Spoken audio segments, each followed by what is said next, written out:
Ladies and gentlemen, boys and girls, Diane time is here. That's right, we're talking Hello, Mary Lou, Prom Night 2 on Kill by Kill. Well, greetings and salutations, Internet. It's your old pal, Patrick Hamilton, coming to you once again from Hamilton High, or as close to that wonderful prom as we could possibly get. This is the Kill by Kill podcast, where we are dedicated to celebrating the least discussed component of any horror film, the characters.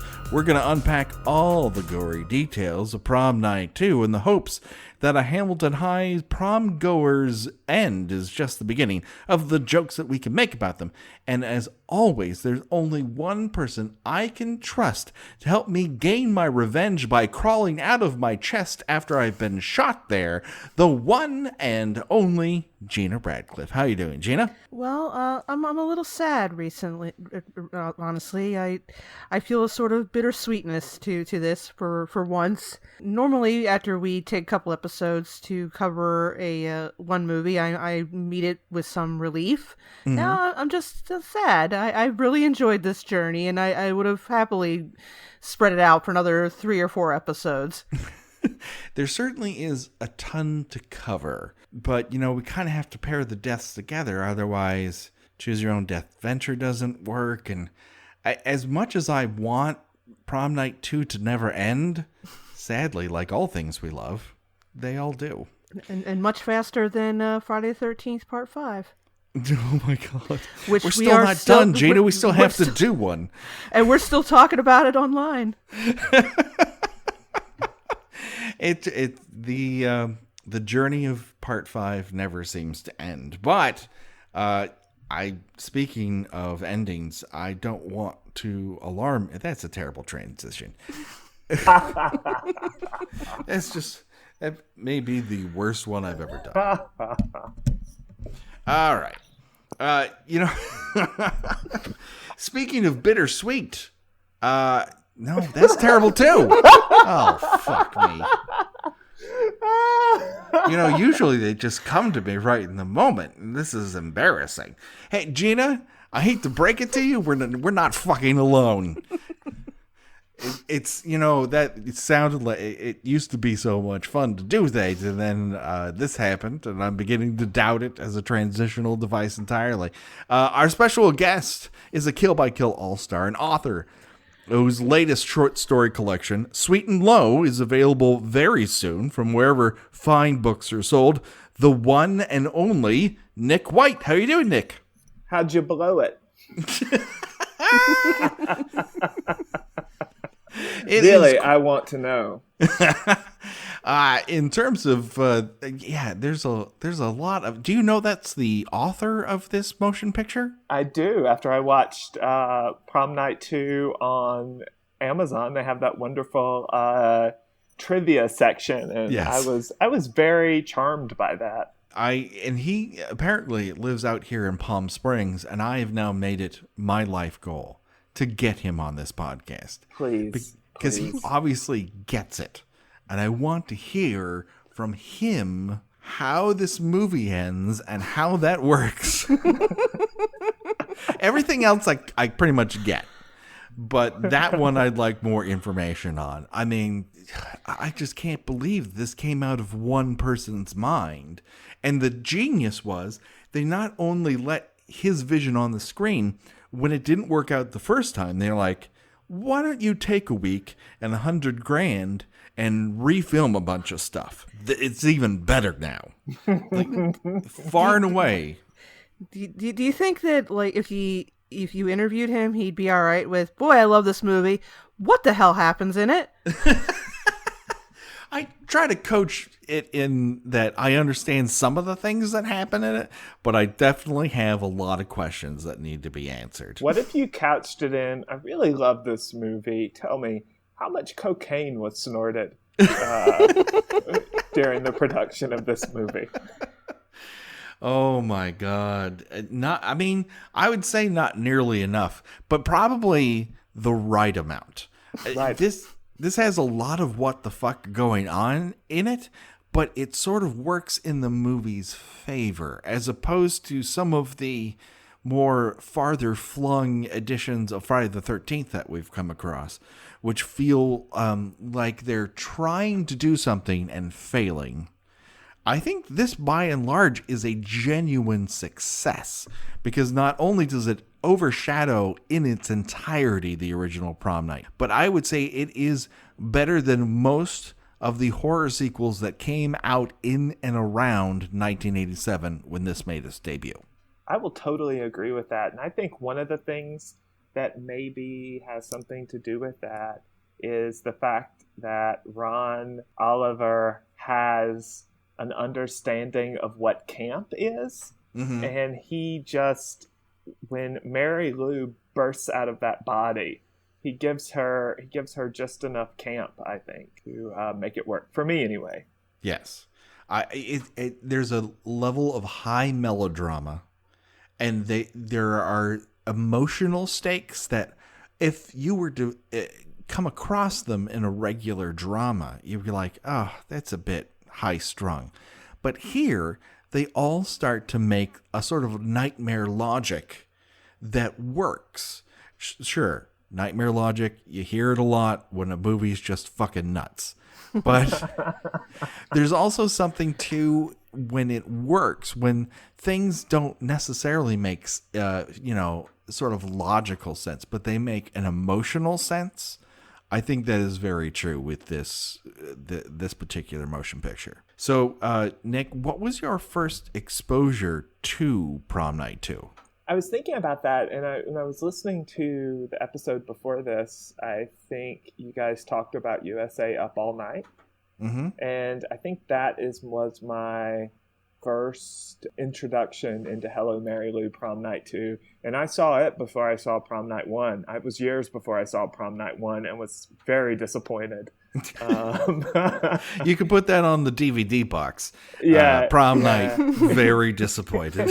Yeah, I was. And, but when I saw it on USA Up All Night, I think I was probably 12 or 13, and I only caught the ending of it. And what fascinated me, I think I caught like when Mary Lou bursts out of the body, mm-hmm. Of Vicky's body. And what fascinated me about that was that here was predominantly men running away from this woman who was going to like kill them, and being someone who had seen scary movies a lot, Friday the 13th, Nightmare on Elm Street, it's sort of always the guy chasing the girl, and this was the young woman with all this sort of great X-Men power, right? Mm-hmm. Who is like chasing the last guy. I forget what his name is. What's his name in the movie? Craig, chasing Craig. And also, one of the things I love about Mary Lou is her stance. Like when she stands in the heels, like her legs are sort of like, in sort of like some sort of yoga pose, I think, with her legs are just like far apart and she's just there, rooted in the ground, very much like Tina Turner stood in her heels in the 1980s. Mm-hmm. It's a very Angelina Jolie, here's my leg at the Oscars sort of thing. Exactly. She comes from a place of power, and I think we're so unused to women having a sense of power in these movies. I find it intensely refreshing. And while there are elements of this that are inherently comical, it is not necessarily played for laughs, not in the traditional sense. That's where I think we get back to what you were talking about in terms of camp. They're in on the joke, but it's not a funny pun joke. This is can you believe that all this is happening? And just when you think, this is so crazy, I can't believe it, it goes over the top of that.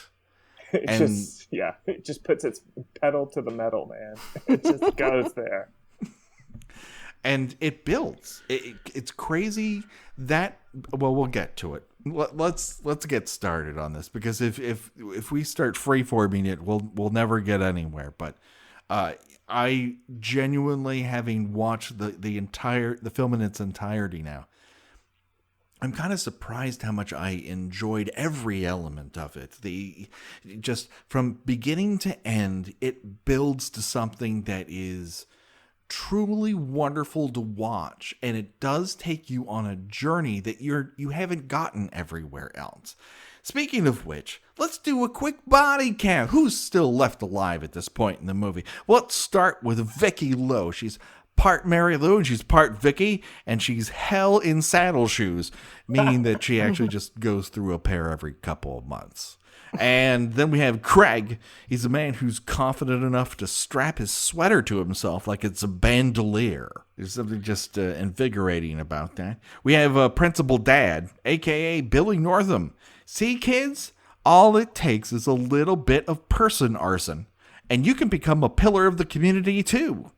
And, of course, there is Josh, who's a combination of pathetic and terrible that I'm calling pathetic-terrible. And finally, we have, in terms of human characters, we have Kelly. She's always hiding a can of Diet Pepsi on her body, even when she's naked.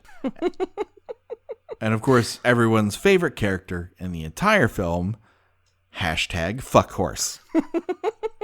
Ron Oliver's ode to uncircumcised penises. It's lascivious. Yeah. Oh my God, Fuckhorse is so awesome. I'd pay $1 to ride that. I really would. Yeah, I think that the next time we see Fuckhorse, the art director was instructed to make his mouth look a little moister.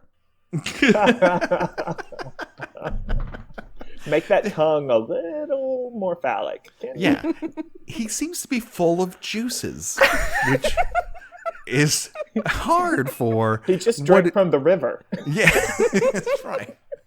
The river full of Vaseline. Yeah. Yeah. Oh my God. Yeah. Where's all the moisture coming from inside of that supposedly Purgatory. wooden horse? Yeah. I don't know. But it doesn't stop her from inserting her middle finger into it.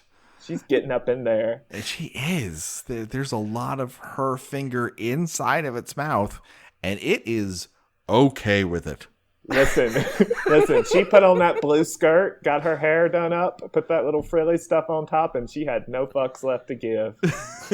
I mean, we will get, this reminds me, because I enjoy it, and it's so inconsequential at the time. Let's just jump ahead to this.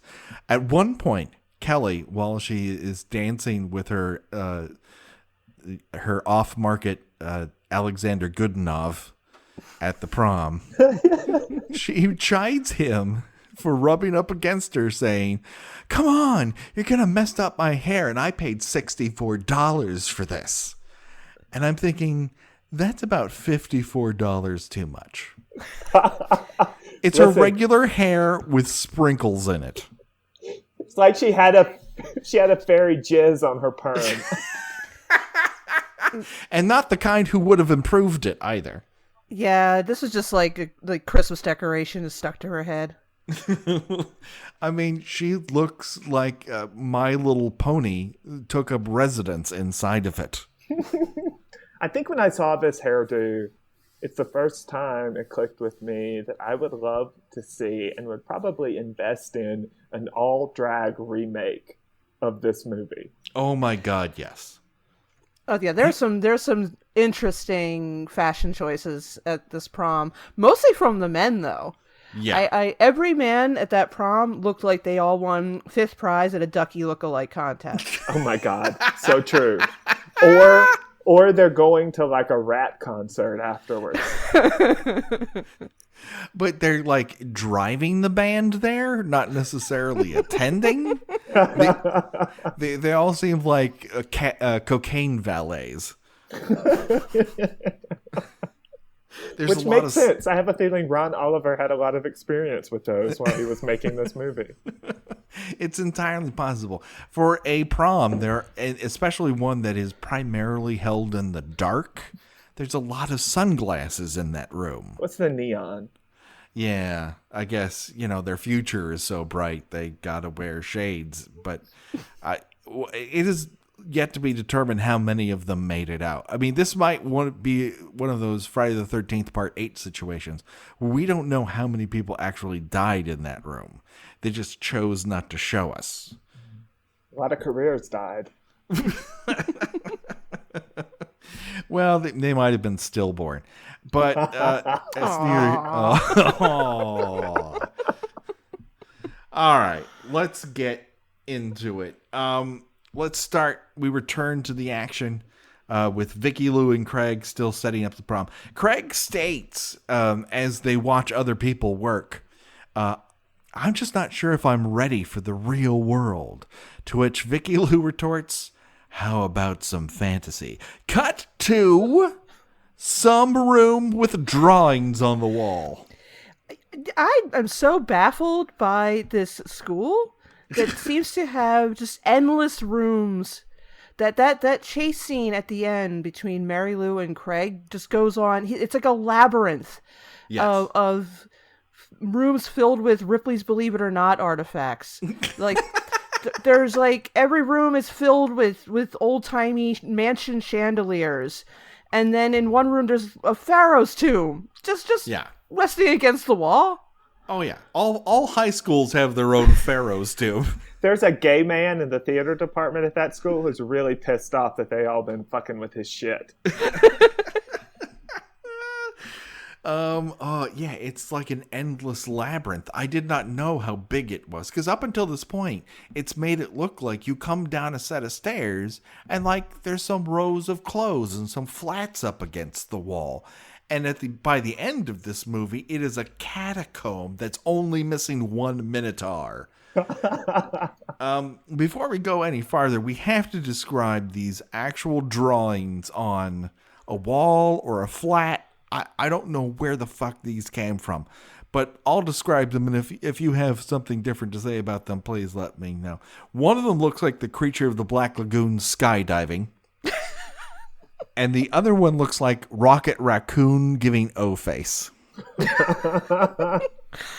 This was somebody's abandoned art project. Yeah, but why would you start the camera move on this? Like, that was deliberate. Like, hey, something crazy is going to happen. Take a look at something that you may not pay that much attention to if you saw it on a bathroom wall. And now here's Vicky Lou trying to fist Craig.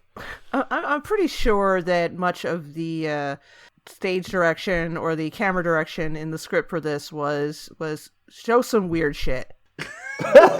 just make the audience very uncomfortable. See, I had a completely different reaction because I was sort of hot for Craig watching this again. I was like, man, he's dreamy. And when Vicky Lou takes him into this back room to maybe, aggressively seduce him? Yeah, aggressively seduce him. I'm like, oh yeah, is she gonna like rip his shirt off? Is this like this is great. And then and it's like, no, I'm going to say a gay slur. And I was like, It's not the movie's finest moment. It may be true of Mary Lou to a degree, but I also feel that Craig is at a slight disadvantage in that, with some exceptions, and I'm sure there are, and I don't want to yuck anyone's yum, for some of us in the world, when you get punched in the balls, it's not an automatic, here's erection time. She's like driving a stick shift with him. I mean, she's just cackling and shrieking at him, and I guess somebody's into that. I mean, she's been out of practice. Let's give her that. She's been locked inside of that trunk for a while, and maybe that's some of the issue. I can't be certain, but it just feels so weird to have her. At one point, she just drives her fist into his crotch. I was like, why isn't this working? Like, have you turned it on and off? Like, how do you think this works? I'm just not hitting hard enough. Listen, she's a product of her time. She was a young lady in the 1950s, and there wasn't much sex education to go around. She made her own sex education by fucking as many dudes as she possibly could. There's nothing about the beginning of the movie that gives me the impression that she doesn't know how to make this work. Clearly, this has worked for her in the past. Otherwise, she would not be so popular with the young men. I mean, I maybe like when there used to be a trend with people swallowing goldfish. Perhaps there was a trend of just punching your boyfriend in the balls as hard as you possibly can. Old people, let us know on Twitter. Did you used to get punched in the balls to get turned on? I think we should call it cock blocking. Real cock blocking. The two blocks here are his torso and her fist. Put between those two blocks, they're being squished as hard as they can. She does not enjoy the fact that he doesn't get an erection right away. And I get it. It's frustrating, but I mean, it happens to all men every now and then. That's right. Like, someone just socks you in the sack and you just do nothing but cringe and try to move away. Let's put it this way.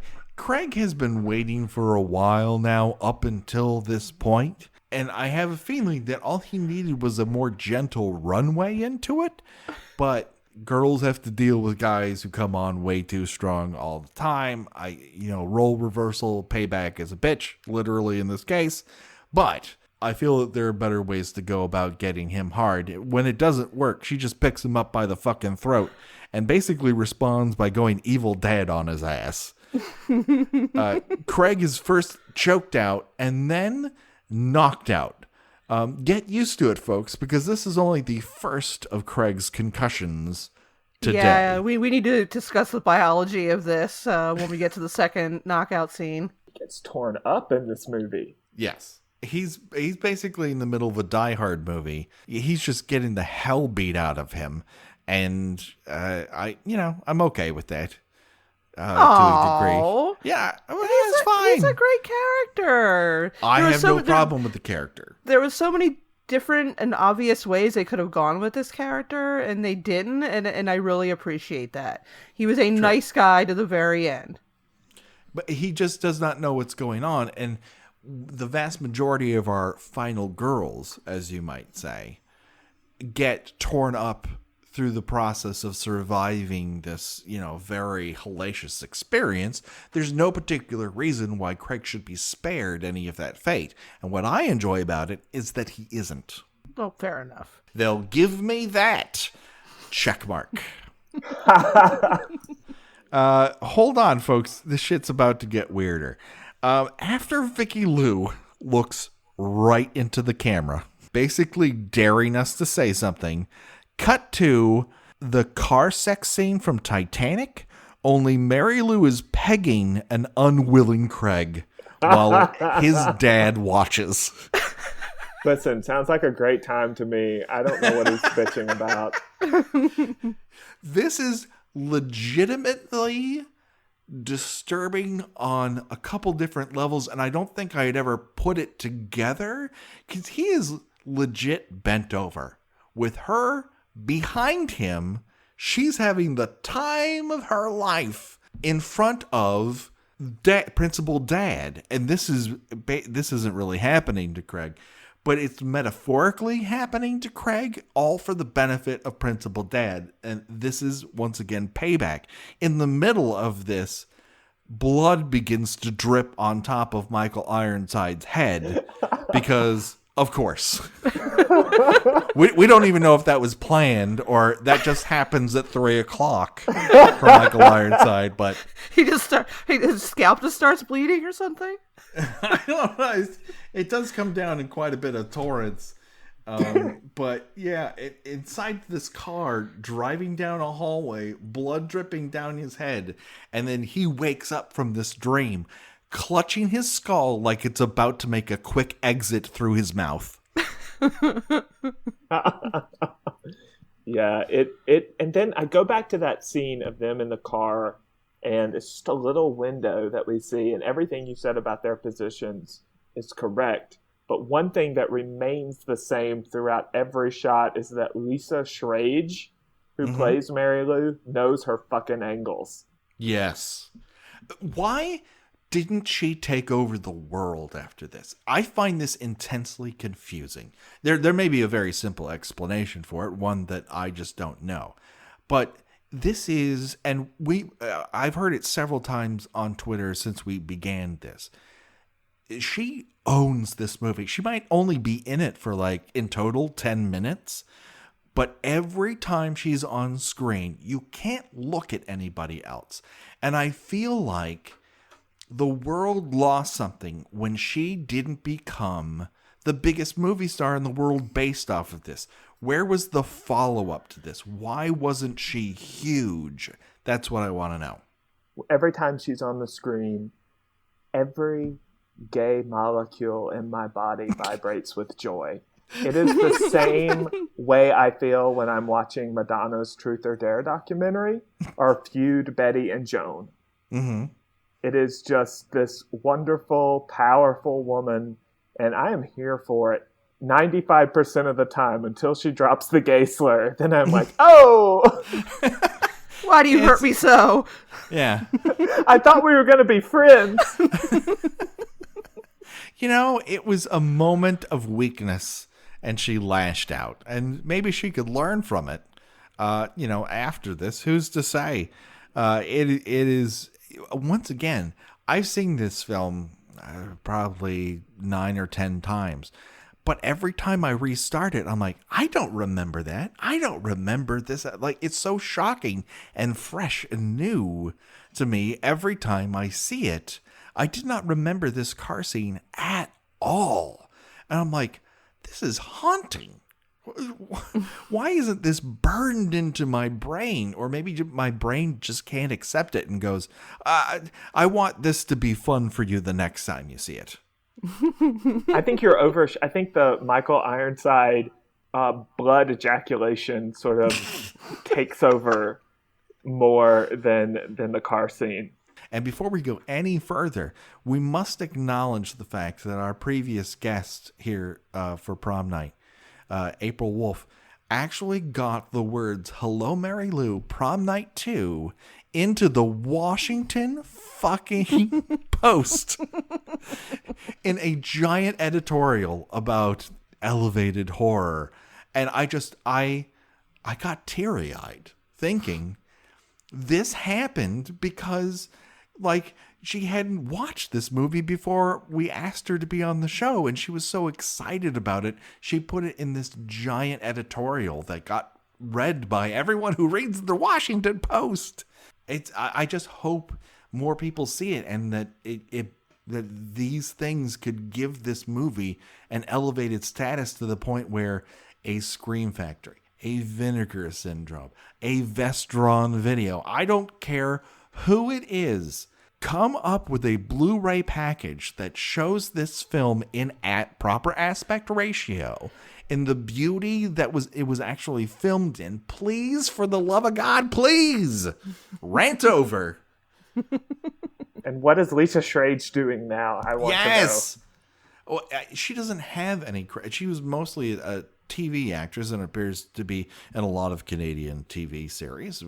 Hey, man, I wish I was that consistently working in Canadian TV. It's a great gig. Well, her Wikipedia page doesn't show anything since 1999. Correct. That's when it abruptly seems to end, and I really want to know why that is. Hey, listen, people can become disenchanted with it. It's a dream for many, but the dream becomes a nightmare. I want to know, because she's so fucking good in this. It seems like, why wasn't she great in other things? My dream for you is to have her on your show. That's my dream. I would love it. I would love it. Now that we are done singing the film's praises, let's make fun of it a little bit. It's all the dream. Principal Dad seeing his son getting pegged in the backseat of a car. Was it a good dream or a nightmare? He seems to think of it as a nightmare. We don't find out what Craig felt about it, and really that's up to him to process his feelings. Yeah, and interestingly enough, this is not the only time a father will have to confront seeing his child behave in a somewhat sexual manner, and oh my God, handles it considerably better than the other parent does. Yes, that is very, very true. At least Principal Dad screams. He seems mildly put out by the idea. Yeah. He's like, I don't want this for my son or for myself.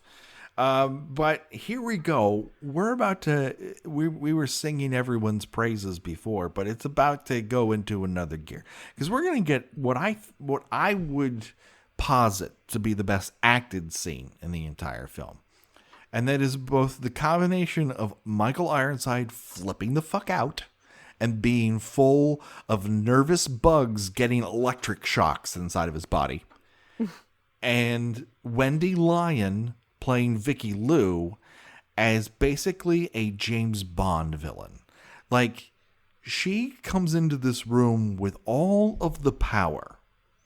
She upsets the entire power dynamic of what you would think would happen here.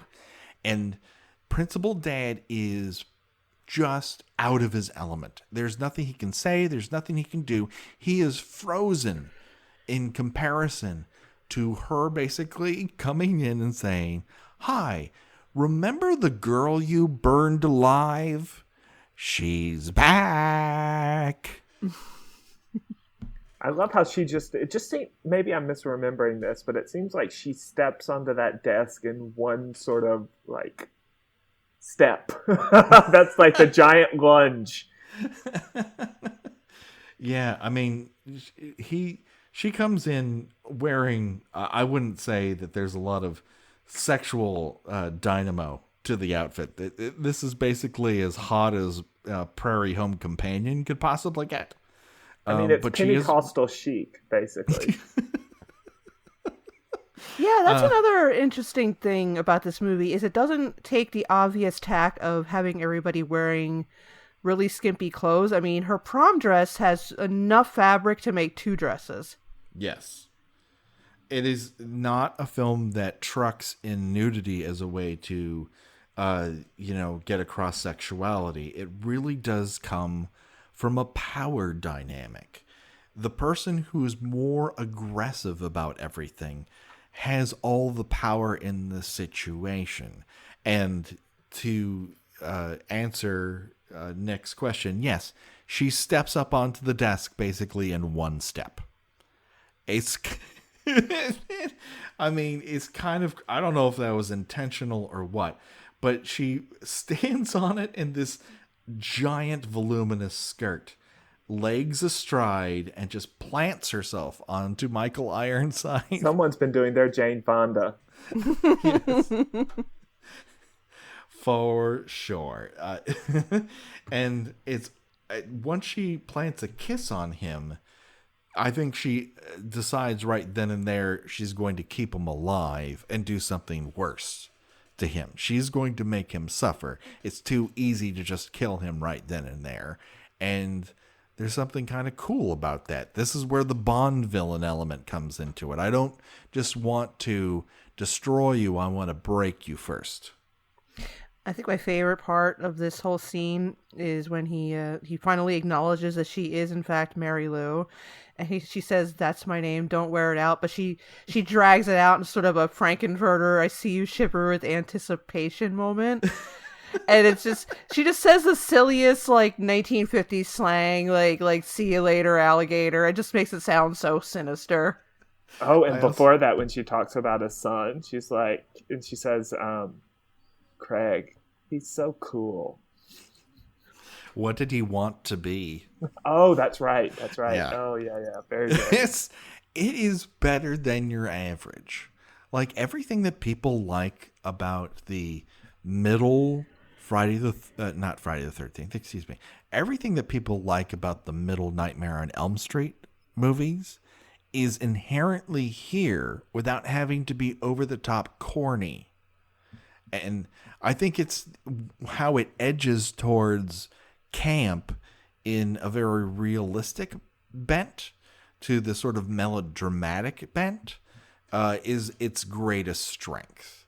As opposed to being just cornball with puns and waka waka waka. Like once you hit part 4 and 5 and definitely 6, like there's very little difference between Freddy Krueger and Fozzie the bear. You're not wrong. I'm not wrong. And we're going to learn all about it for what feels like several years. So, cut to a great reunion, and that is Vicky Lou riding Fuck Horse. My favorite scene, really. And that blue really brings out her eyes. Yeah, and I think this is the one scene that everybody who has seen this movie once remembers, when she's just fingering this horse's mouth. I mean, and he's just enjoying every minute of it. I mean, those ears are back. Those red devil eyes are rolled. That fuck horse is having the time of his life. Oh, enjoying. Listen, who knows how long it's been since he's been ridden this well. And obviously he's going to have to be put away wet. Oh. In a couple places. But, Jesus. oh, God. Did you see what this movie made me do? This is legit disturbing. Our brains are bent in the best possible way. That's right. We have become warped. And it just gets worse. It just like it just goes down. I mean, Buckhorse summons the god of incest. Yes. It's just one of those scenes where like your mouth cut opens and then it opens a little wider and it opens a little wider still, and then you realize, it's on my keyboard, and then you kind of push it back up. Because no matter how you think this movie is going to turn out, very few people think this is one of the stops you're going to make along the way. I had forgotten about this scene. Completely Really? blocked it out of my head. Maybe it's because I'm from Mississippi. I don't know. And I try to block out any representation of incest because being from the South. Anyway. I mean, first of all, let's talk about this in order because there's some weird deliciousness happening along the way. Dad walks in, sees his grown, graduating daughter riding a rocking horse, straddling it. Straddling it. That rocking horse, up until just the other night, did not have a gaping mouth drooling with a tongue coming out of it and demon red eyes. That would be the first thing that would draw my attention when I would enter my I think I would walk in the room and say, "Oh, that's different." I think I would think I was having a stroke. I am having a stroke. This cannot be happening to this rocking horse. Hey, Vicky, can you do me a favor? Vicky, does it smell like burning almonds to you? Vicky, you look so pretty, honey. My left arm is tingling. Is that right? Well, the funny thing is, up until a certain point, the dad's kind of persona is very much like a 1950s dad. Mm-hmm. Like I remember my first prom. Oh my God, yes. I earned the money to buy your mom her corsage, and he's just like one step away from just pulling a pipe out and just lighting it up. Meanwhile, while he's giving this little like walk down memory lane, he's completely ignoring the fact that Vicky Lou is like finger fucking the fuck horse. I mean, she's having sex within what used to be an inanimate object while he's going, I remember when I was repossessing cars in high school. Whoa. Time out, motherfucker. You earned money in high school by repossessing cars? What time was this? And he's just got this like nostalgic faraway grin on his face, like just totally not even noticing this display of bestiality 5 feet away from him across the room. I ruined so many lives. Of course, it's not an animal. It's more like an inanimate animal. Yeah, but it is alive though, because it's responding to her. I guess, yeah. Molesting it. Its nose moves. It's got a tongue. This is one of those things that you would notice on a rocking horse. That's true. If you saw it in the store, it'd be like, honey, we're not buying that. You don't need a rocking horse with red demon eyes and a tongue. And she gets up and just saunters towards him. Yeah, just uninterrupted. Just like there's very little preamble to his, you look lovely tonight. Fingers still wet from the horse mouth. In a couple places. Yeah. she just walks up into what should be a very platonic embrace and begins making the fuck out with him, which he 50% resists. And no, 20% resists. Honey, he is into it. He's more into it than Vicky was in the shower. I mean, not Vicky, but who did she kill? Melissa. No. Was it Melissa? No. I can't remember. Monica. Monica. Yeah, he looks puzzled. Not like shocked, not disgusted. I mean, but after like a couple seconds, he looks like he's about to shrug and say, "Well, I guess I'm into incest now." No, it's like, well, it's been leading to this, I guess. I mean, I didn't come into the room for this, but I'm not leaving the room because of this. I'm not into this. I'm not into this. It's like, well, you have a mouth. And again, he is also out of practice. Like Vicky, who responds to the possible, having sex by ramming her fist into a dude's taint. I don't think he's been having a lot of action lately. No, I mean... That said, this is not where you want to pick it up. No. God, no. For all of our listeners out there, don't make out with your daughters. If you needed to learn that, then there you go. The more star goes across the screen. Do not endorse that kind of behavior. We do not. No, especially when it looks like they're eating each other's face off. Yeah, they're not having a good makeout session. That's the other thing. This isn't like, oh yeah, finally these two are getting together. It's all been leading up to this moment. Will they or won't they? That sizzling chemistry finally comes to a boil. Oh my God. Yes. I mean, there's so many shippers who are like, oh, Dad and Vicky Lou. Dad and Vicky Lou. So Ross and Rachel of the 80s. Yeah, that's right. I was going to say Daddy Lou. Would that be like what Tumblr would call it? Yeah, sure. God. Oh my God. Yeah, they've been on a break her entire life up until this point.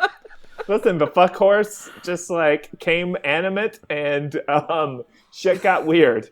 That's right. Who knows what kind of pheromones fuck horse gives off in a room, but I don't think that should take away any of the blame or shame from Dad's response to this.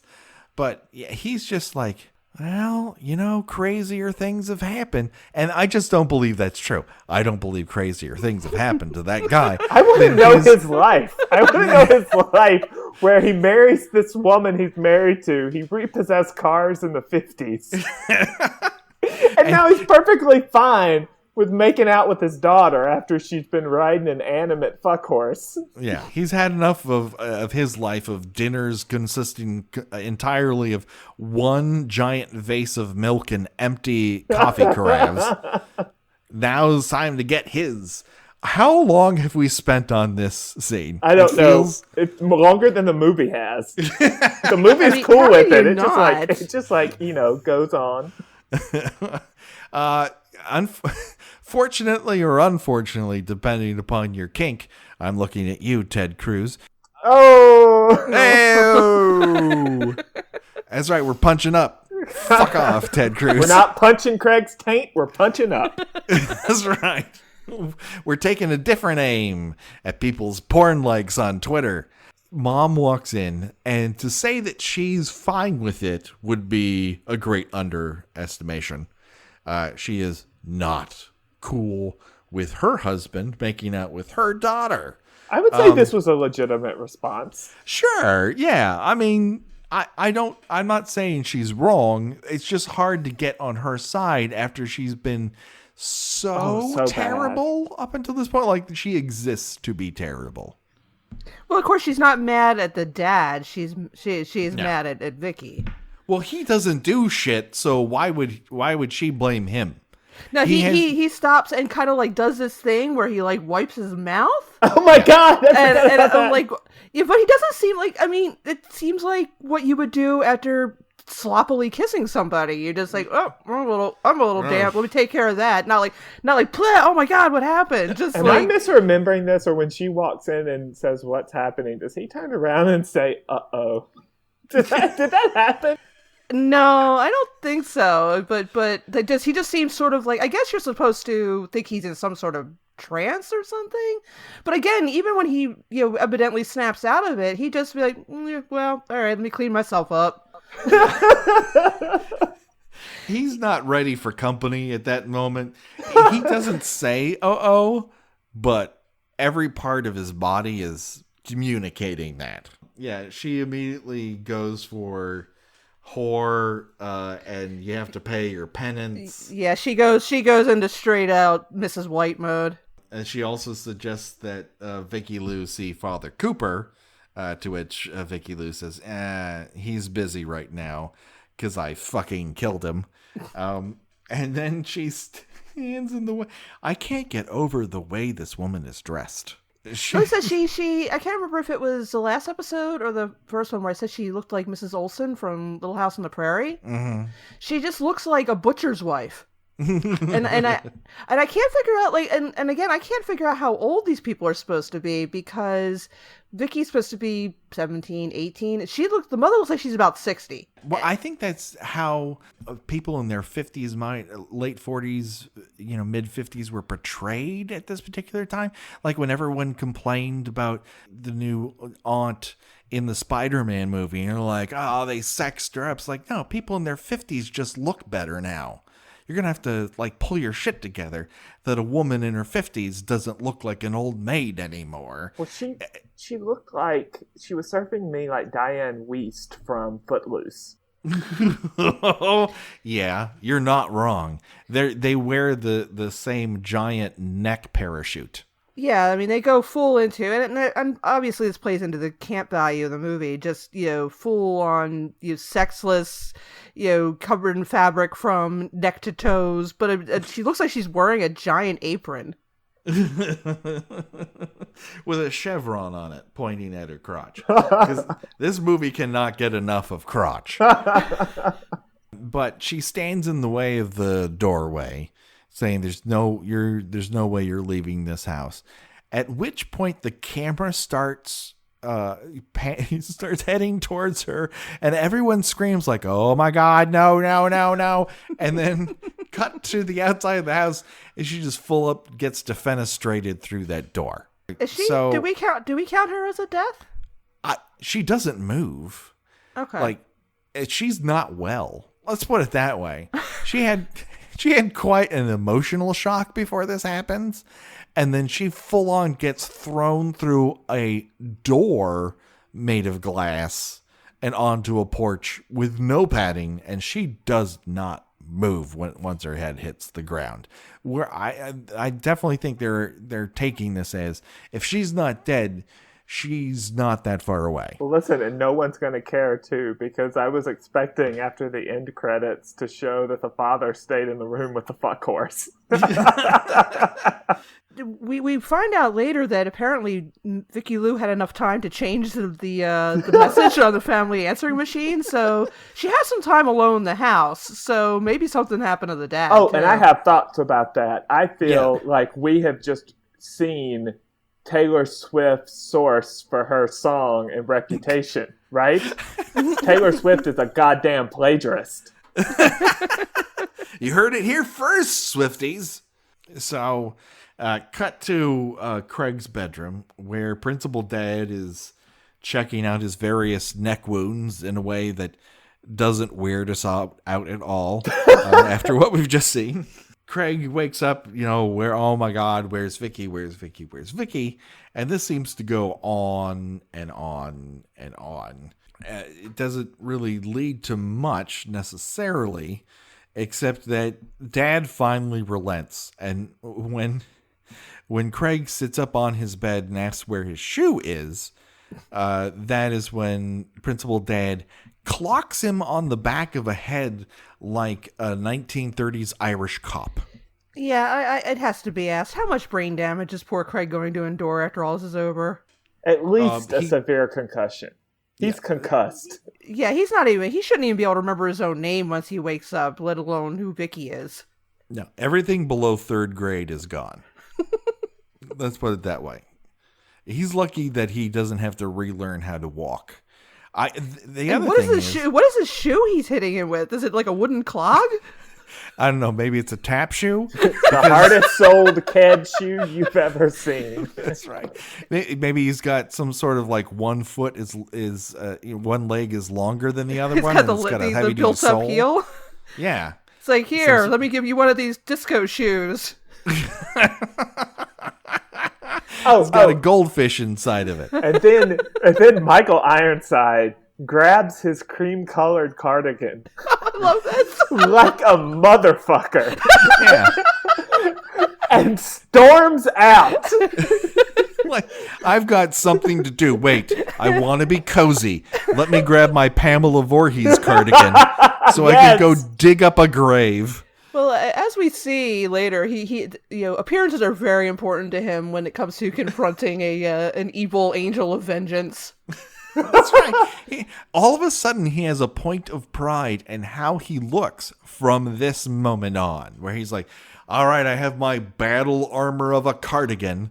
Let's go desecrate a grave. Well, I mean, later he changes into a jacket and tie, and it just suddenly occurred to me that it's a little bit of a touching, thing that he's gonna see like the love of his life. Yeah, he's worn a suit and a tie again to see her after he burned her alive. We can all agree the adults are trash in this movie. Yes. I gotta look good for my lady.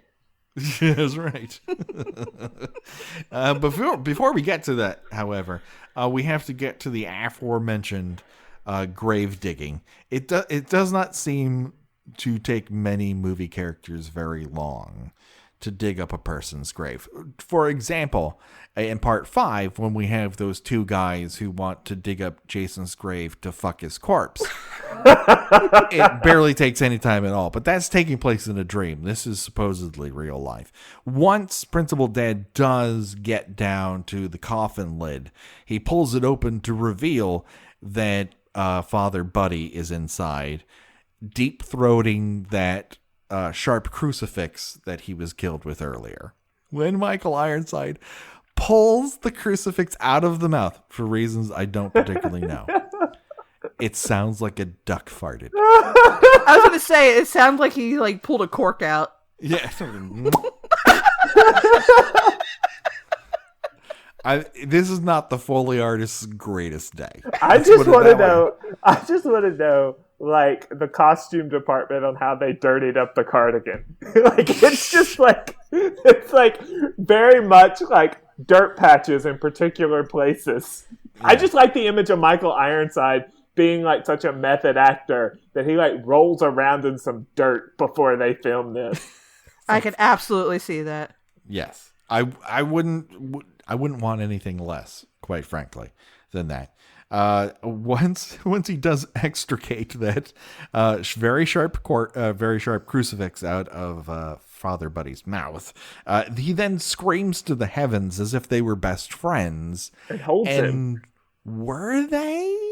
I didn't get the impression that they're obviously acquaintances who knew one another in high school, but they're not talking to one another on the regs. It's not, we don't have like an Exorcist 3 situation where these two guys have taken different paths in life and they still shoot the shit while they have a roast beef sandwich. I guess with the au jus coming from the au jus fountain inside of Hamilton High. But he's like, no, like, well, dude, you set a woman on fire, man. Like, shit comes around. It's not all principal jobs and I fucking the local girls around the high school. Death so much more seriously than he did when he burned alive his girlfriend. That's true. That just seems like, oh no, I ruined her dress. Cut to prom. This is when Josh takes Vicky Lou's picture, and for a moment she glows like Starman. Which her dance moves, priceless. Oh, she is not quite used to 80s music, and I don't know how many of us ever were, but there's not, in terms of dancing ability, this is the place where Prom Night, the original, wins over Prom Night 2. Oh, yeah. Well, they had weeks of practice, as we saw. Yes. and a specialty dance floor. Here, all the lights are now in the ceiling with these sort of neon structures. And everything sounds like there's a lot of reverb on the drums. You know, absolutely everything is Till Tuesday, some variation of it.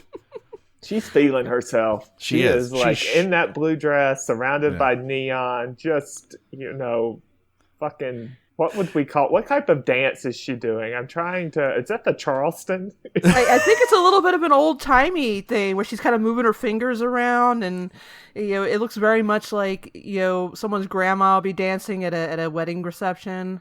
There's a lot of finger snapping. Yeah. There's an overabundance of finger snapping for dancing in the 80s. Let's put it that way. So yeah, she has an inner light that apparently can only be captured on film.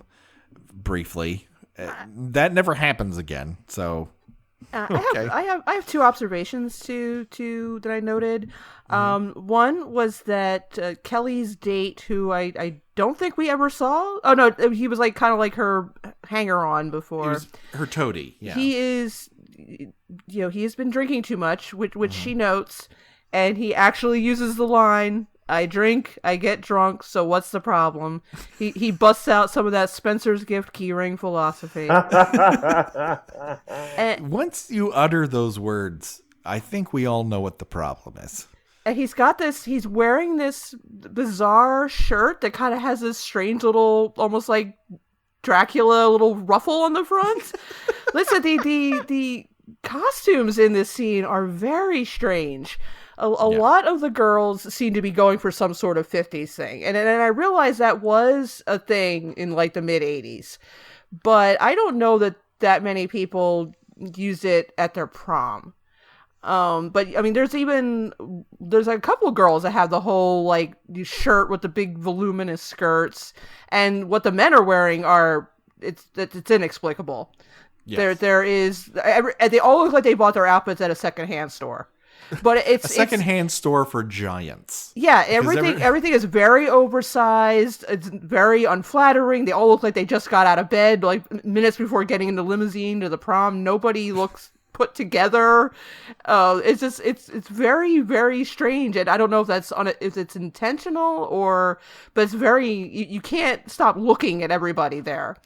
And the other observation I made was that apparently Josh is under the impression that Monica has stood him up, which that would suggest that no one has noticed the bank of crushed lockers in the locker room or the pink oatmeal streaming out of it. But Gina, the sign said the locker room was out of order. Yeah. So everyone went in. Never to go at all. inside of that. Now, the entire room is out of order. Yeah, I wonder, how's a room out of order? I don't know. I'm not entirely sure how a locker room becomes out of order. I'm sure the assistant principal of the school wonders that too, and walks in and sees the pink oatmeal in the locker and is like, "Oh, that's how a room's out of order." Oh, this entire bank of lockers just got smushed like a piece of tinfoil. Yeah, like all this entire locker full of Go-Gurt has exploded. We need someone in here to take care of this. Cut to the AV squad, where we learn that a bank of computers actually is a secret Labatt fridge. So this movie cannot get any more Canadian if it tried. While Josh is taking back a tall one, Kelly drops by. His tiny little computer just it cracks me up. It's very tiny. It's very svelte. It's not the size of the computer, but the power of I don't know. Sorry. There's a lot of programming power for everything, and I don't know why you would need to calculate a physical ballot. It's addition, right? Yeah, You basically add. Why do we need to put this in a computer? Well, it also has that cool little 2-color 8-bit effect that shows their name. Yeah. Absolutely true. But she wants this so bad. Again... how big of a competition could this be? It looks like there's about 50 people at the prom. That's true. I just don't know.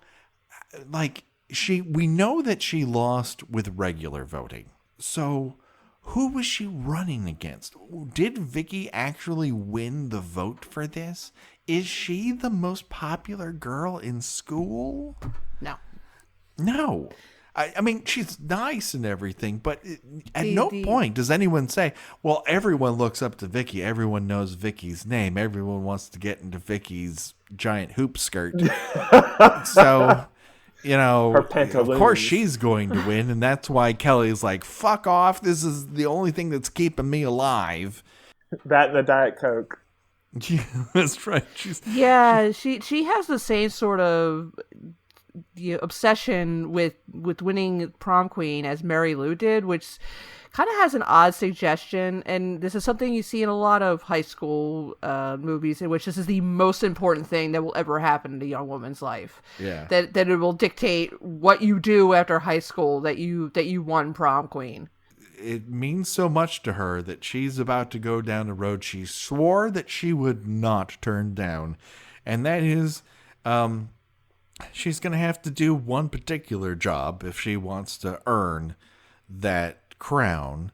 And so let's just say that after this scene, Josh's lap is filled with so much hair glitter, you would not believe it. The way this was treated, she actually becomes weirdly sympathetic. Because you could tell she absolutely did not enjoy doing that. And it was a little gross and she's unhappy that she had to do that, and when Vicky does win, she just looks devastated, and yes. And I'm trying to think, like, what is the audience takeaway from this? That you deserve that? I'm like, no, I'm very glad that her death was relatively understated, and that Josh's death was weird and gross and pro-fucking longed, because he deserved that. He had it coming. I mean, he had it coming from the moment that he said that his potato radio was going to enter the annals of history, and that sometimes that is somewhat painful. Rent-a-Center Val Kilmer earned every minute of his awful, awful death. Or when he has that brief moment of insight when they're decorating for the prom, and he says, "Oh, Vicky's possessed. Total Linda Blairsville." It's like, how the fuck does this guy have his finger on the pulse of what's happening in this movie? I don't know. At no point does you get the impression that he has a ton of insight. He's just saying the thing the screenwriter would say in that situation. And they're just trying to make his character too smart for his own good, but then he's also a complete asswipe who demands a blowjob to change who prom queen is. It's just gross. Like, if you're gonna it's just I enjoy when he explodes. I enjoy that he melts like a fruit gusher connected to a waltz. Although I went back and looked at that scene, because in that scene if we want to talk about it now, when he gets like electrocuted, for a moment he seems to be enjoying it. It's like he has stumbled upon the best free internet porn he has ever seen. Like, this is like 1980s Pornhub. He has found it, and his life may never be the same. Can we, for a second, talk about the overuse of ruffles and polka dots in this movie? Vicky's dress is not only ruffled on one shoulder, but she's also wearing Madonna gloves, and she's got black polka dots on this dress. This is the craziest fucking combination of material. And it has a cape built into it. Oh, Josh's bow tie lights up. There are 4 lights on the bow tie. I think this movie must have imprinted on me more than I thought it did, because this is like my aesthetic. Like, if I was like, oversized clothes and pastels? Yes, please. Bow ties that light up? Uh-huh. Let's put glitter in my hair. Why not? I'm crazy.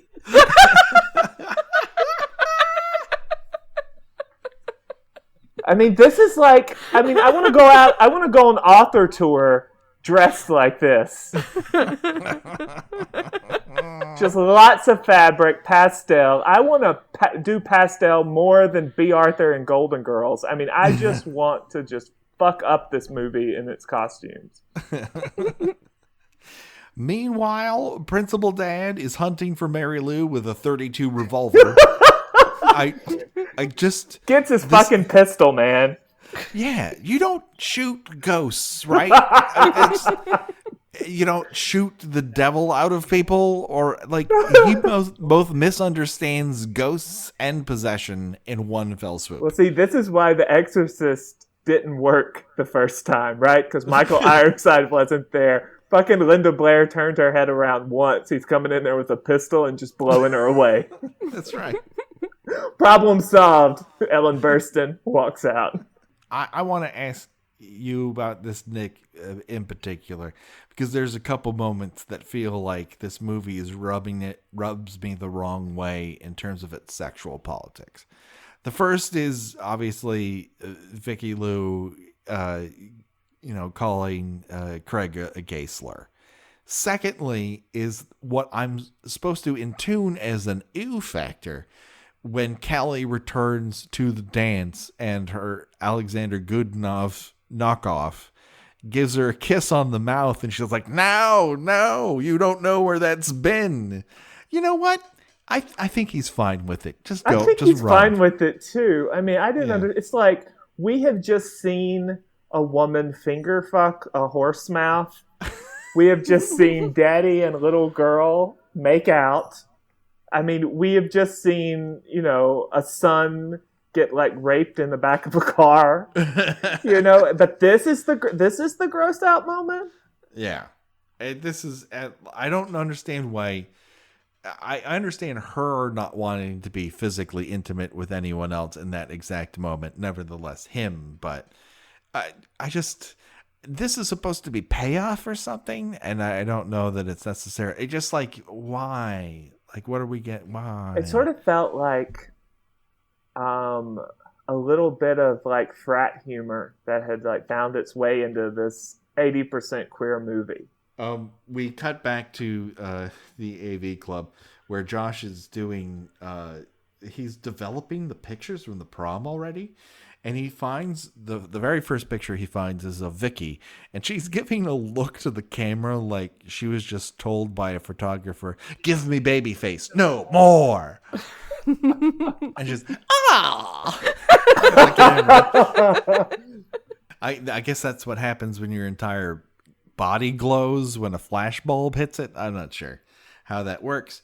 Regardless of that, he goes over to the computer and then changes the name in it again because that's something that was happening during the blowjob. He's like, whoa, which don't do that. Thank God he at least did not cross his eyes.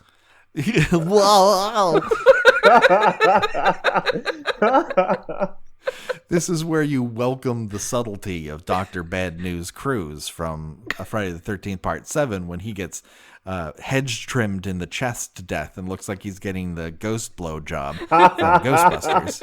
Oh, Bad News Cruz. I haven't thought of him in a while. Yeah, weren't those the times? But he's changing the name yet again. This is when we cut back to the prom, and Vicky Lou saunters over to an extension cord sticking out of a socket and just begins fondling. She gives it a hand job. She gives it the hand job she should have given to Craig. Yes. This is how you warm a dude up, Vicky Lou. But no, part of her ghost powers is apparently she can communicate through the electrical wires. She senses in the prom queen force that she's being screwed out of winning this crown for a second time. Yeah, she flinches. She acts like Obi-Wan when Alderaan blows up. That's right. She hears 1,000 voices crying out in pain and stopping. Only it's those voices not saying, "Mary Lou, you won prom queen." And she just grabs it, yanks on a little, just caresses it in her hand. Gives it a little tug. It's a TJ, a tug job. Yeah, just like, And before you know it, I know we've said before, this is the most sexual episode. This is the most sexual episode. Up until the point we reach Nightmare on Elm Street Part 2. And then it's just going to be all of this all over again. While she's giving the cord a hand job. She gives birth to the internet. That's how the internet is born. She sends an email that E is for electrocution. As cartoon lightning bolts leap out of a Mac 2 onto the face and hands of Josh, and we get basically 30 seconds of him exploding and every part of juice in his head, like a many fuck horses, just opens up all around his face. I think he's down with it, honestly. I think he doesn't seem to mind. He died. This is going to be reference number 1 for this. He dies the way Beef dies in Phantom of the Paradise. Electrocuted. With Beef, it seems to be with an electric bolt up the butt. Here, I guess it's more of a face thing because he just got a blowjob. I'm not sure how the sexual politics work, but he enjoys every second of it. He also, when it first starts to go into his eyeballs, he looks to have the clearest skin he's ever had in the entire movie. I mean, electric bolts are a great exfoliant. It's true. And then, yeah, he has sex with this computer while it blows up, and then blood comes all over the screen. It actually happens. Like, he is having, electric sex with this computer. There's a lot of sex with inanimate objects in this movie. It really is. It doesn't seem to dissuade the eventual reveal, though, which happens on a fat tube TV, giving a star for our girl, Vicky Carpenter. She has won it all. This is her moment to shine. And yeah, poor Kelly is distraught. And to rub it in, Vicky walks right past her and gives her a fuck yeah. I mean, everything about this happens in slow motion, like she should have guns going off in the air, like it's Bad Boys. It should be noted that she passes Professor Craven, who we last saw having his crotch lit on fire for grabbing Vicky's ass in the middle of a class. Oh, is that who that was? Yeah, while she's walking by, he's just recovered clapping quickly. I just saw like random old guy there, and I'm like, oh, I guess that's a teacher. Well, that we did learn that sequence that happens to the flaming crotch sequence was a reshoot. So I think they had that slow-mo tracking shot of her walking past everyone. They're like, we can't cut away. I guess his crotch got better or something. His crotch may have gotten better, but his time was up.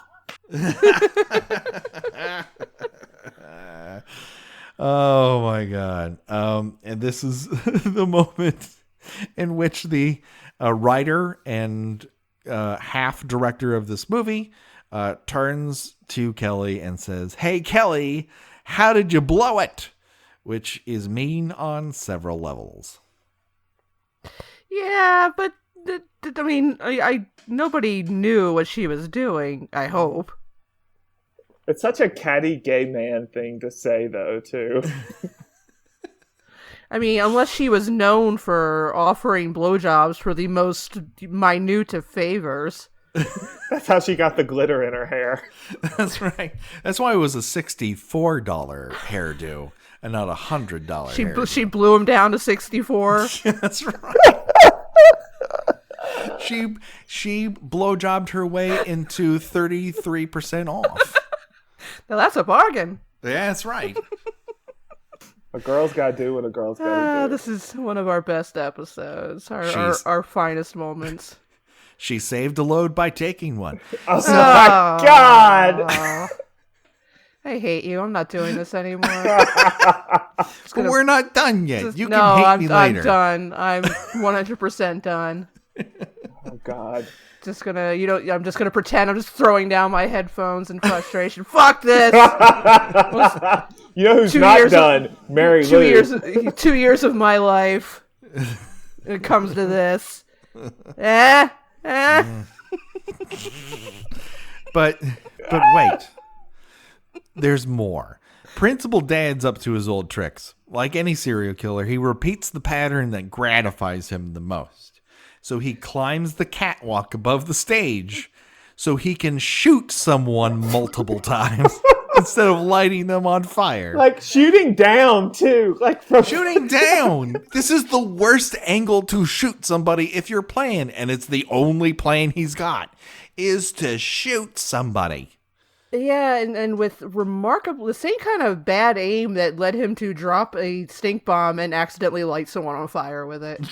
That's right. He only does seem to hit her once, but that's all you really need is to get one solid wound to the chest. And it doesn't look like something anyone's going to recover from anytime soon. But wait, there's more. Craig arrives, and he looks like a man who's had 2 concussions in 24 hours. Both of them, as a result, what do I have written down? Both of them as the result of fighting Swamp Thing. I think I'm transposing what's happening here. Because he yells at everyone, get an ambulance! And once again, Hamilton High does not respond well to emergencies. No, they're just stunned silence. And then they just sort of turn around and walk away. Well, nothing more we can do here. She got it. Well, Kelly, it looks like you're prom queen. You got your wish. Kelly, good news, bad news. It's a good news, bad news sitch. But hold on, there's more. This is when Mary Lou crawls out of the bullet hole in Vicky's chest. She punches her way out. I want to see how this was worded in the screenplay. I'll tell you one of the ways it was worded in the screenplay. Remember that scene in Nightmare on Elm Street 2, Freddy's Revenge? Oh, right. But now it's with 2 chicks. Yes. This is the coming out sequence from Freddy's Revenge. And I'm kind of here for it.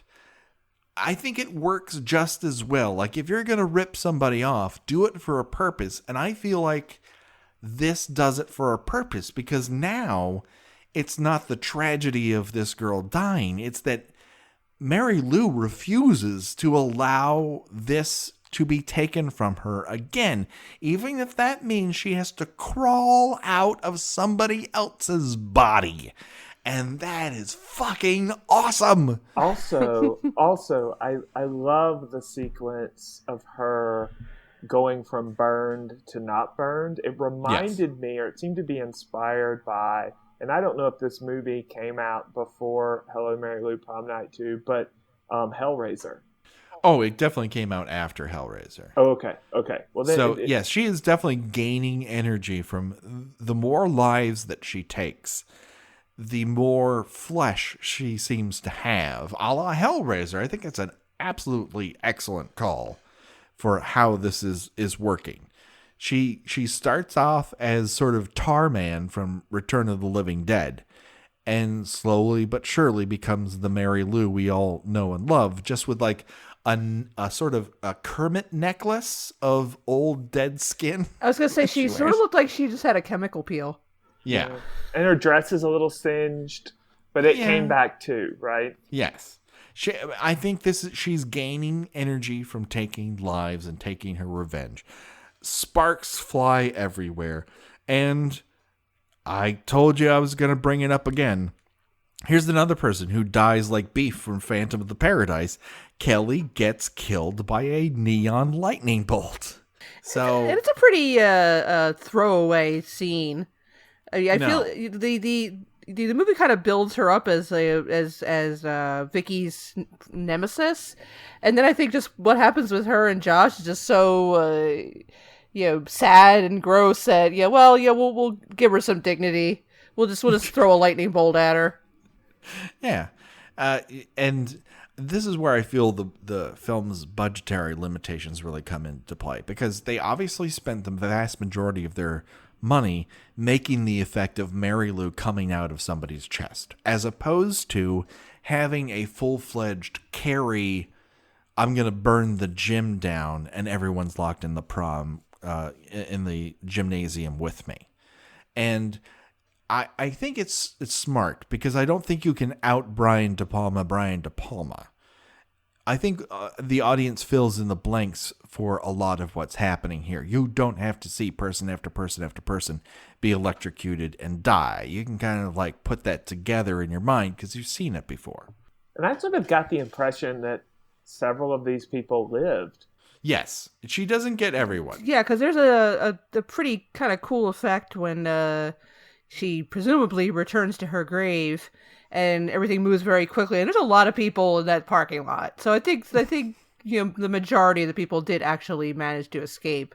And there was no standard scene of like the doors locking by themselves or anything like that, which is always a common shot in scenes like that where where you're supplied that someone is trapped somewhere. Yes, I think that for the most part, most of the people probably did escape. Yes, I think she takes as many lives as she can, but we can obviously, something is happening because it rocks Principal Dad off of the catwalk and he lands square on his face onto the stage. He has brought with him a crown that he seems to have been holding on to, but we also have the crown that was in the trunk. And then we have the crown that was in the display case. There's a lot of tiaras in this movie. It's like a huge tiara fetish. It is. It's like, well, which one of these things is the real Holy Grail? And it turns out that this is all she wants. And I don't know how long it took him to figure out that this is what he needed to give her, because it seems like that if he had just given it to her in the principal's office when she visits him earlier, he could have saved himself a lot of trouble. Yes, he certainly could have saved a lot of lives. She still may have killed him, but I don't know that she would have killed she still wanted the coronation. Well, true. Okay. Now that she's had the coronation, this is where this gets wonky for me. The idea of how all of this works makes very little sense. I do want to say, I want to call out one particular sequence. Craig runs for his life, and we discover that what we thought was just a storage room full of drama stuff is now an endless maze, a la the basement in Nightmare on Elm Street. But there's one shot where he closes this second gate door and looks up the stairs, and Mary Lou's shadow appears inside the window of the door, and then boom, she's right in front of the camera. And it's real, like, I screamed. It's so good. I love that scene so much. I love that sequence of him running for his life, actually, and her chasing him in those heels. Like, there's just something so terrifying and awesome about it at the same time. Yeah, we're getting very heavily into Nightmare on Elm Street territory, because this place is endless. Vicky shows up apparently like, oh no, I've been fixed. What? this is crazy. Take me away from all this. And it's only when you see the Mary Lou ring that you realize, aha, she's tricking you. Oh, and Josh's body shows up again in the sarcophagus. His head spins around Linda Blair style and says, "You're in some deep shit." Yes, the Linda Blair thing pays off. At the very least, you got to give it that. I'm just still wondering why a high school has a sarcophagus. Maybe they put on a very short presentation of King Tut, the Steve Martin song, at some point during a variety show. There's some gay student in the theater department who was waiting to put on Antony and Cleopatra and is going to be so pissed off when he gets back to school. It looks like Josh has been hitting that au jus fountain pretty hard when he shows up. Every surface in this drama storage room is covered in filth. The walls look like they've been dripping dirt for the last 30, 40 years. I don't understand how the trunk works. Can someone explain to me? I usually have a very good handle of what someone's end game is. Why is Mary Lou sucking Craig into the trunk going to allow her to get her way? I thought that it was a portal into purgatory. Yeah, because when Vicky does, the real Vicky does come back later, she comes out of the trunk and she's covered in the same pink goo that Diane and Carol Ann are covered in after they're rescued at the end of Poltergeist. Yes, so they got Poltergeist slimed. I'm thinking it's just sort of the same kind of neither world. That it's not enough that she won't kill him. She's just going to make his soul, trapped in some sort of, eternal place of torture. So if she trades him for her, but isn't Vicky already there? Why does she need two bodies there? She's continuing her revenge to the dad, I guess. That I can buy. Also, it's super weird when Principal Dad puts the crown on Mary Lou's head and they both are like, oh yeah. I was gonna say it gets a little orgasmic. Jesus, another inanimate object. All of these objects are just primed orifices of sex. Oh yeah. It's like, Jesus, if that's what happens when you touch the crown, I am staying the hell away from the scepter. Yeah. Then we get Evil Dead vision as a camera rumbles along the ground through a bunch of people and into a gravesite, which I guess we assume is Mary Lou returning to the grave. Yeah. And then there's a sort of weirdly sweet moment where it flashes back to the triumphant winning dance of Mary Lou and Billy they never actually got to have. Yes. And again, I'm puzzled as to how the audience is supposed to feel. Like, I mean, are we supposed to feel good that she finally got to wear that crown, or? Well, she is an anti-hero. She is a tragic villain. I mean, I thought it was an interesting way to spin it. I just thought it was it was an odd kind of tonal shift. Yes, I will give you that. It seems out of place, but I think they're struggling to find an ending for this movie. Everything's been going according to plan up until this point, and then it just kind of goes off the rails in a wrong way. When Mary Lou is like tearing herself through Vicky Lou's body, so they sort of don't know what to do with Mary Lou after she has manifested herself.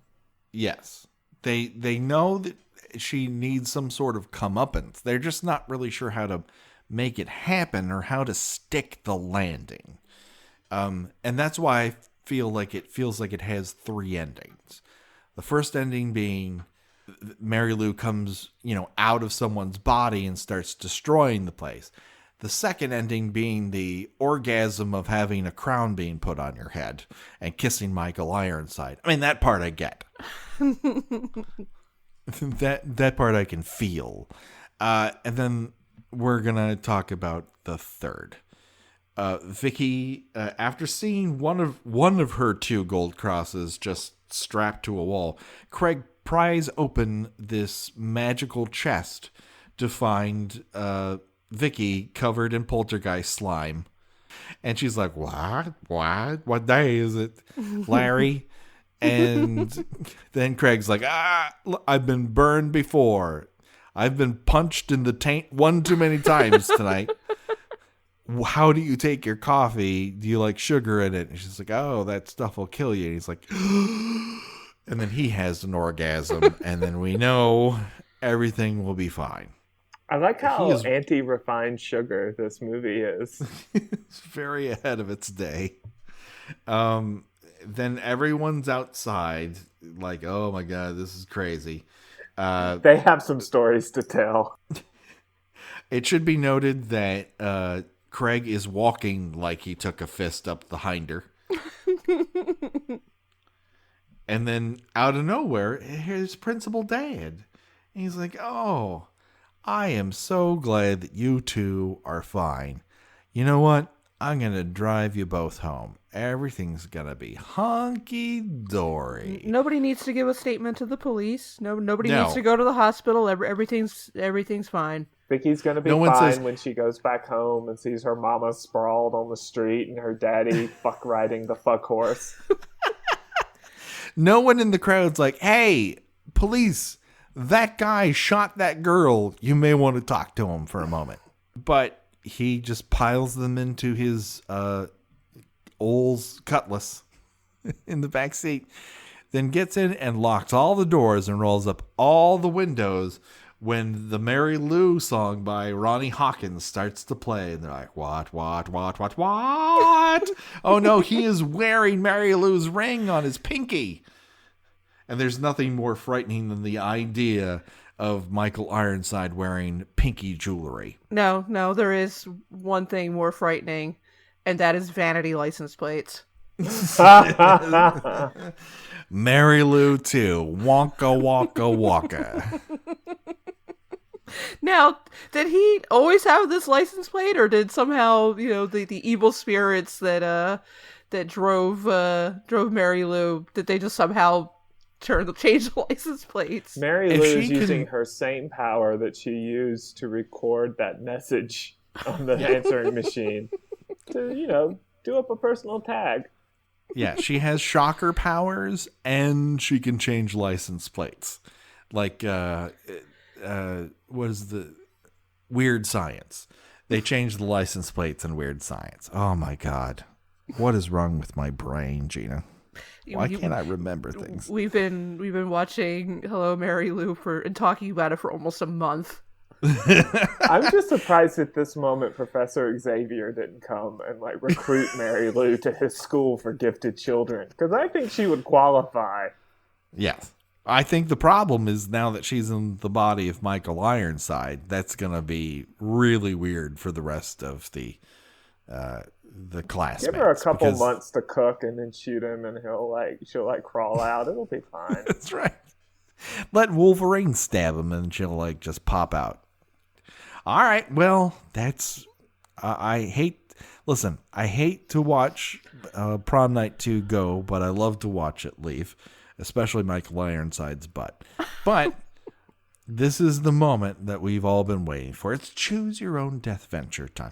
So if you were going to die in one of the ways that happened in our sequence of this film, which would you choose and why? Today up for bid, we have defenestrated through a bay door after watching your husband make out with your daughter, or stabbed with a neon lightning bolt, shockamified by your computer, or possessed by Mary Lou. I assume that Principal Dad is not coming back from this. Okay, Nick, you are our guest, and I choose you to give us your answer first. Oh, from those illustrious choices, I have to pick possessed by Mary Lou if I'm going to pick one. As a bullied child growing up in Mississippi, I think nothing sort of populated my dark fantasies more than being possessed by some dark figure and turning carry on people. So, yes, all the way, possess me now, Mary Lou. I am down. We'll go get the fuck horse and have a great time. Perfecto. I mean, you do know that at some point she's going to come crawling out of your chest and the gig's up. Price you have to pay. It's true. You're going to have a good time. I mean, who knows what delights your fist will see from that moment on. Gina, what say you? I was going to say that as loathsome as I found the character in every possible way, I'm going to have to take Electrocuted Through a Teeny Tiny Little Computer. I just found it to be possibly the most 80s way imaginable that a character could die. There was just something about the way it was shot that it looked like a heavy metal video, and it just amused me so much. Well, he did enjoy it a little. Yeah, I mean, he was into it. Maybe I'll be into it. I don't know. Well, the only way to find out is to find out. That this movie is all about just discovering kinks you never knew you had. Oh my God, it totally is. It's a giant awakening for everyone who watches it. Speaking of which, I've decided to die by giant neon lightning bolt because if anything gets me closer to dying in a manner portrayed in Phantom of the Paradise, I'm totes into it. That is the fetish I've decided to have out of this. You're going to ride that fuck horse. That's right.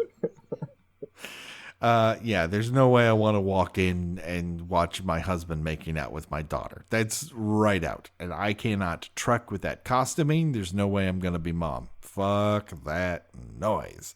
All right. Well, that pretty much does it. Before we go, Nick, where can people find out more about you and what you're doing? TheNickWhite.com and at NickWhite1985 on Twitter. Excellent. And when does Sweet and Low get into bookstores? It'll be out June 5th, and I will be in New York giving a reading then, and you'll see my tour dates on my website, and maybe I'll be coming to a city or town near you. Excellent. Do it today. Look Nick up, and if you haven't already, I'm going to hype up How to Survive a Summer again. It was my favorite book that I read last year. So I nice. loved it. And if you haven't read it, you absolutely should pick up a copy. You are going to love it too. Gina, where can people find you on the internet? I write about old television and movies and just general pop culture at GinaRadcliffe.com, and I am on Twitter under Porcelain72. Beware, I am an incredible combative asshole on Twitter, and in ways that I am not anywhere else. Not to our fans though, just in general. Do not be afraid to at me. I will be very nice to you. There you go. I was just checking to see if we had a new review on Apple Podcasts because it's been a while. It's been since the beginning of the year since we've had anything new. In between that time, we had one person who gave us a 3-star review, which was really nice. Did not explain themselves. Just, Like, you could be better, you could be worse. To quote Mary Lou, a 3-star review, you're good for a taste, not for a swallow. Yeah, that's right. I think that's accurate. more accurate than perhaps we'd like.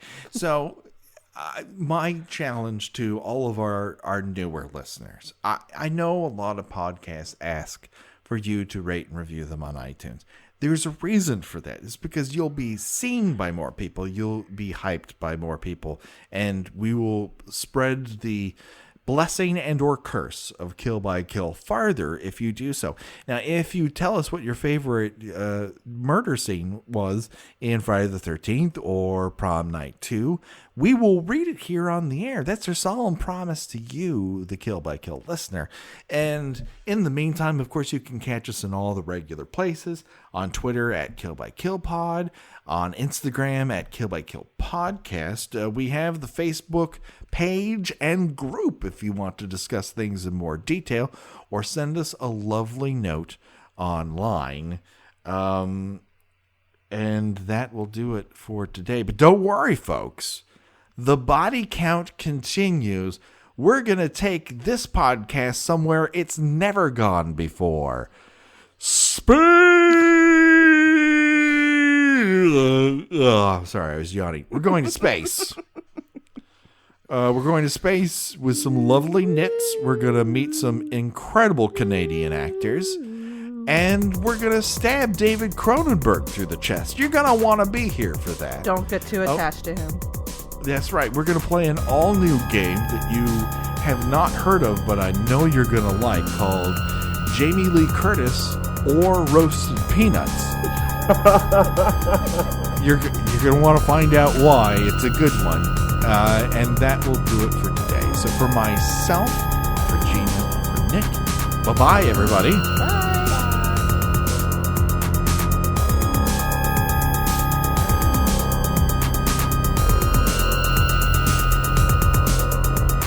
Kill by Kill is produced by We Write Good and is intended for entertainment purposes only. Friday the 13th is owned by Paramount Pictures. Jason is owned by New Line Cinema. No infringement is intended. Kill by Kill logo was designed by Josh Hollis. Visit him at joshhollis.com. The Kill by Kill theme was created exclusively for us by Revenge Body. Get the whole track and much, much more at revengebodymemphis.bandcamp.com today.